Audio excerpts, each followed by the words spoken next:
Les femmes. Voici une femme qui a marabouté son gars plus de 10 fois juste pour qu'il l'épouse. Histoire vraie. L'affaire se passe en Côte d'Ivoire.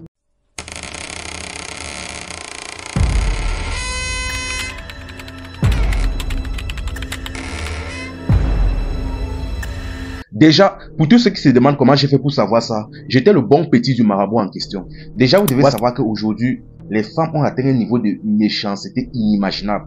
En fait, si à notre époque là, tu n'as pas peur de la femme, soit tu es ignorant, soit toi-même là, tu as les galons dans la sorcellerie. Autant vous dire ça tout de suite.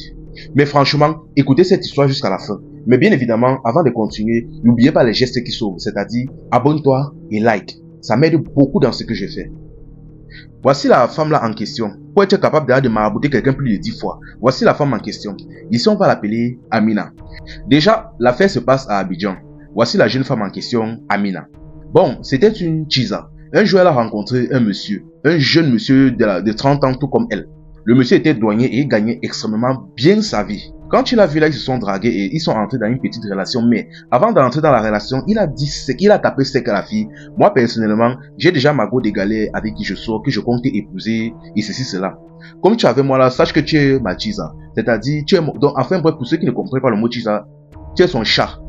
Son défouloir, si on veut. C'est-à-dire, on va faire tout ce qu'on veut, mais je ne vais pas t'épouser, je vais m'occuper de toi, tout. Mais derrière en tête que moi, il y a derrière ma go de galère que je vais épouser derrière. Elle a dit, il n'y a pas de problème. Tant qu'elle touche le petit quelque chose.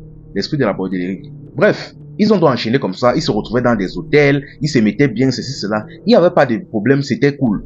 Sauf qu'à un moment donné, elle s'est assise avec une de ses copines. Elle est que, hey, mais ça, c'est quoi ça? Le gars me traite bien. Il s'occupe bien de moi. Il me finance. Il me met à l'aise. Mais un jour, il va me laisser pour partir épouser sa go de galère. Il dit que, mais par rapport à quoi?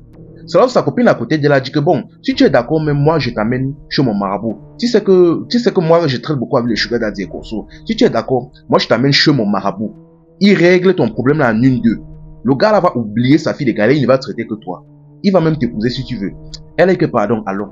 Elles ont programmé un voyage et elles sont parties au nord du pays pour trouver un ganga, un marabout. Dès qu'ils sont arrivés devant le marabout en question, elle a expliqué sa situation, dit que franchement, j'ai un gars avec qui je sors, il me traite bien, il s'occupe bien de moi. Mais le problème est que il m'a déjà dit que concrètement, je ne suis que son chat. Que le moment venu, il va me laisser pour partir épouser sa fille de galère. Et je ne veux pas ça.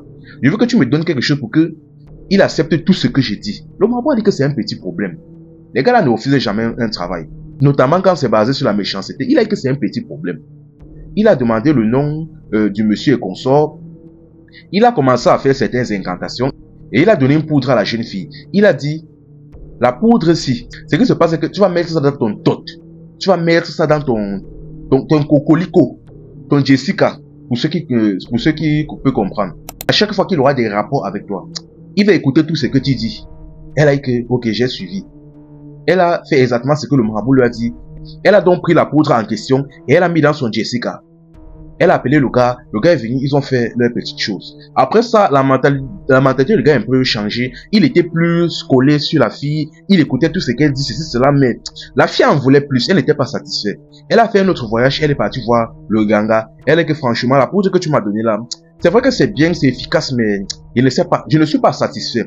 Je veux que ce soit plus intense, je veux quelque chose de plus fort. Il a dit que ok, il n'y a pas de problème. Il a pris un cadenas, il a fait quelques incantations dessus.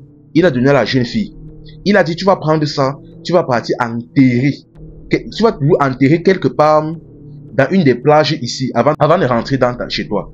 Elle est que, ok. Elle a donc pris le cadenas. Elle est partie près d'une plage, elle a enterré ça et elle est rentrée. Quand elle est rentrée, le gars était encore plus intentionné.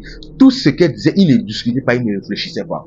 Il ne réfléchissait pas, il ne discutait pas. Sauf qu'à un moment donné, la fille, bien évidemment, n'était toujours pas satisfait. Et déjà, vous devez savoir que quand une femme déjà de base a un mauvais caractère, elle n'est jamais satisfaite et elle ne sera jamais satisfaite. Quand une fille déjà a un mauvais caractère, et c'était le cas de cette fille, elle n'était toujours pas satisfaite. Elle a encore fait un autre voyage. Elle est partie voir le marabout, dit que franchement, ce que tu as fait là, c'était le bon travail, mais j'en veux plus. Même le marabout était dépassé. Il a regardé comme s'il était dépassé. Il dit que, mais qu'est-ce que tu veux concrètement? Elle dit, je veux qu'il m'épouse. Elle dit que tu veux qu'il t'épouse. Oui. Donc, tu veux qu'il t'épouse. Il dit que, ok, il n'y a pas de problème. il a concocté une poudre magique, quelque chose comme ça. Il a donné à la jeune fille. Il a dit à la jeune fille, ce qui se passe, c'est que la poudre-ci, tu vas rentrer chez toi. Tu vas verser la poudre là où il doit, c'est-à-dire tu vois l'oreiller où il dépose sa tête. Tu vas verser la poudre là en dessous de l'oreiller, sous son lit et sur sa nourriture. Elle a dit qu'elle a compris. Chose dit, chose faite. Et il lui a précisé, tu dois faire ça sur plusieurs jours pour que ce soit véritablement efficace, pour que ça fasse franchement effet. Elle a dit qu'elle a compris. Elle doit rentrer donc, elle a fait exactement ce que le marabout avait dit. À chaque fois qu'il se voit, elle verse la poudre sur l'oreiller où il va dormir, en dessous du lit et dans sa nourriture. Et elle répète le processus plusieurs jours, tellement que quelques mois plus tard, elle tombe enceinte. Elle dit au gars que, mais franchement, me voici, je suis enceinte et franchement, t'as go des galères chez toi, moi je ne suis pas chez toi, comment? Le gars sans réfléchir, il est que, mais tu as raison, elle est chez moi par rapport à quoi? Elle dit que, pardon, je veux partir la foutre là-bas dehors, toi tu vas entrer. Donc, ce qui fait donc qu'il est donc parti rentrer donc chez lui, il a foutu sa go des galères dehors et il a fait entrer sa tisa. En seulement moins de 4 mois seulement, il a épousé la fille. Une fois dans le mariage, la fille, elle savait déjà que bon, elle savait déjà que quand tu fais du sale à quelqu'un, attends-toi à ce qu'on te fasse du sale. Constamment, ce qui fait donc qu'elle était un peu vigilante. Elle surveillait constamment déjà, excusez-moi pour le son, là il pleut en ce moment. Donc constamment, elle surveillait le téléphone de son mari, car elle savait déjà que la manière dont elle était entrée dans le mariage là, de la même manière, quelqu'un pouvait aussi la retirer pour entrer. Elle surveillait constamment son téléphone, de telle manière qu'à chaque fois qu'elle détectait déjà que le gars causait avec une chisa ou je ne sais quoi, elle partait directement voir le marabout pour qu'il retire la joie là sur lui, c'est-à-dire il lançait quelque chose pour lui faire oublier. Un peu, elle appelle que grand marabout, en ce moment-là, apparemment il y a une chisa avec qui gère dehors. Il dit que ne t'inquiète pas ma fille, je gère le dossier. Ainsi de suite, ainsi de suite, ainsi de suite. Tout s'est passé bien jusqu'au jour où elle a, en fouillant son téléphone, elle a découvert que son mari traitait encore avec son ex-copine. Elle s'appelait Sandra. Sa go de galère. Il a dit que, mais par rapport à quoi? Elle s'est fâchée. Il a même compris qu'il lui avait payé une boutique. Et la fille de temps en temps lui demandait de l'aide pour pouvoir gérer sa boutique. Elle s'est fâchée. Elle a encore traité son marabout. Et par derrière, donc, elle a tapé ce qu'à son mari. Je ne veux plus que tu fasses ça. Ainsi donc, sans discuter donc, avec tout le maraboutage qu'il y avait eu sur lui, il n'a pas discuté, il a dit que j'ai compris. Il a arrêté donc d'aider sa fille de galère à financer sa boutique. Il est quitté sur elle, il est abandonné. Et c'est ainsi donc que la fille même de son côté a perdu la boutique. Tout s'est passé bien jusqu'au jour où le marabout est décédé. Et la mentalité du jeune a complètement changé. C'est-à-dire, il était plus attentionné, il ne faisait plus... Donc, enfin bref, le maraboutage qu'on avait fait sur lui ne faisait plus effet. Mais il n'était pas encore, mais la jeune fille n'était pas encore au courant que le marabout était décédé. Elle a juste constaté les changements. Le gars déjà commencé à la frapper. Il lui parlait mal. Il se gâtait pour rien, il se disputait pour rien. Bref, elle ne sentait plus trop la relation. Elle a décidé d'appeler le marabout pour essayer de comprendre ce qui se passe. Mais en appelant, on lui a fait comprendre que le marabout en question est décédé il y a plusieurs mois. Elle a mis les mains sur la tête. Elle a maintenant commencé à comprendre les changements qu'il y avait sur son mari. Bon, elle voulait partir voir ses copines pour essayer de traiter le problème, voir ce qu'il pouvait faire même. Bon, son mari était présent à la maison, elle ne pouvait pas sortir. Elle a attendu jusqu'au lendemain matin quand son mari voulait sortir pour aller au travail.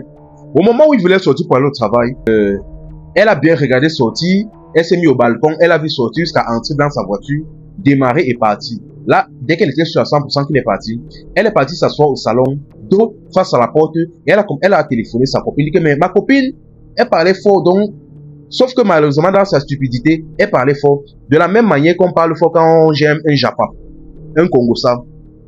Elle disait que mais ma copine, est-ce que tu sais que le marabout chez qui vous m'avez présenté, pour pouvoir marabouter, pour pouvoir jasser mon mari là, pour qu'il fasse ce que j'ai dit, est-ce que tu sais même qu'il est décédé? Et en ce moment, ça ne donne plus. Je ne sais pas. Il faut qu'on se retrouve, on fasse des choses comme ça. Moi, sa copine, le téléphone dit que, mais ma copine, comment est-ce que tu parles des choses comme ça et tu parles avec une voix forte comme ça? Mais assis-toi au moins qu'il n'y a pas quelqu'un à côté de toi. Elle dit que non, il n'y a rien. Elle dit cela juste là à la maison. Mais moi, elle se tourner. Elle se rend compte qu'il y a son mari derrière elle. Le mari la regarde. Il dit que regardez-moi une villageoise comme ça. Ou qu'est-ce qui m'avait envoyé derrière toi? Qu'est-ce qui m'a envoyé vers toi le jour-là? Donc, c'est à cause de toi que j'ai laissé ma fille, ma go de galère. C'est à cause de toi que nous sommes séparés. Bon, il a commencé à se gâter avec elle. Dit qu'à partir d'aujourd'hui, tu n'auras plus jamais la paix dans cette maison.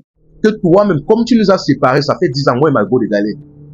Si avant 10 ans, tu ne nous remets pas ensemble, ma chérie, tu vas lire.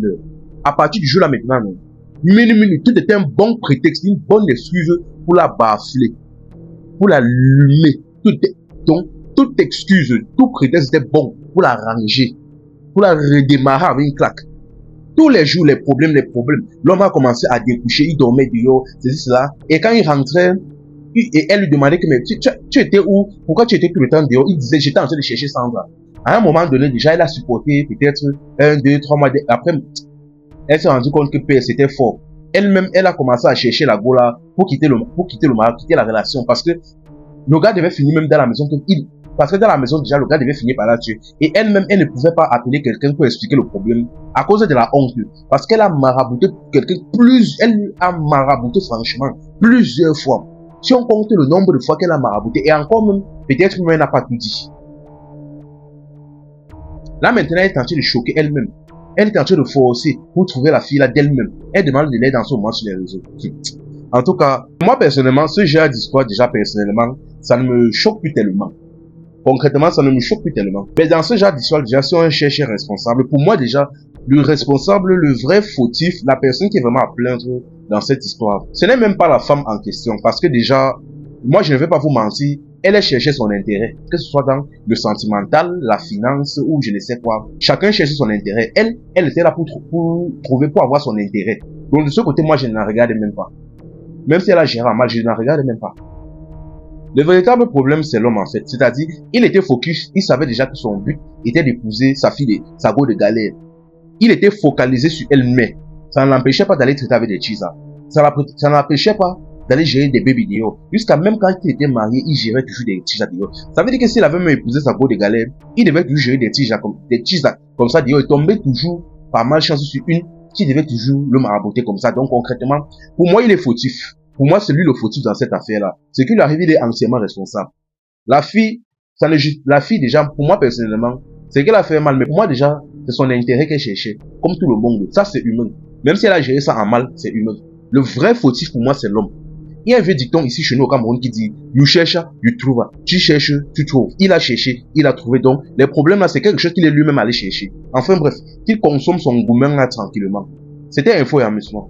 Ici, on s'informe et on s'amuse.